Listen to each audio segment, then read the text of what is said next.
US President Donald Trump hailed the dismissal of a long-running case accusing him and his allies of trying to overturn the 2020 election results in the state of Georgia. Well, Trump described the charges as an illegal, unconstitutional, and un-American hoax that should have never been brought in the first place, and added that law and justice has prevailed in Georgia. Now, Judge Scott McAfee granted the dismissal after prosecutor Pete Skandalakis filed a forceful motion, arguing that the Georgia racketeering case should not continue. He said the charges tied to Trump's alleged efforts to reverse his 2020 loss in the state were based on federal issues and not state crimes, and that prosecuting a sitting president in Georgia was nearly impossible. The Georgia indictment filed in 2023 accused Trump and 18 co-defendants of pressuring state officials to find votes, spreading false claims of fraud and assembling fake electors. 4 defendants later pleaded guilty to lesser charges. The case had been stalled for months after District Attorney Fani Willis was removed for what a Georgia appeals court called an appearance of impropriety over a relationship with the special prosecutor that she hired.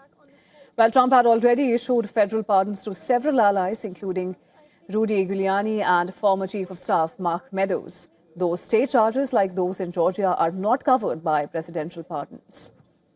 Judge McAfee agreed that the trial would be nearly impossible to conduct for the remaining defendants without Trump, granting the motion to dismiss in full, and with that, the final criminal case tied to Trump's post-election conduct has now been closed. And for more on this, WION's correspondent Susan Tehrani has sent us this report about the latest details regarding this case. Listen in.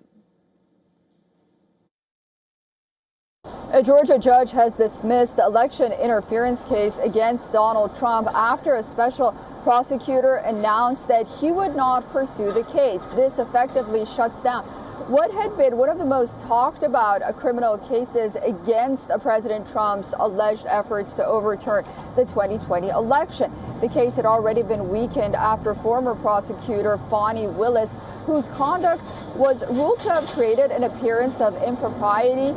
With the charges now dropped, President Trump removes a major legal threat, an illegal hurdle that has hung over him for the past 2 years or so. Politically, the dismissal also strengthens his position at a critical moment, signaling that the last major 2020-related prosecution, well, it's collapsed.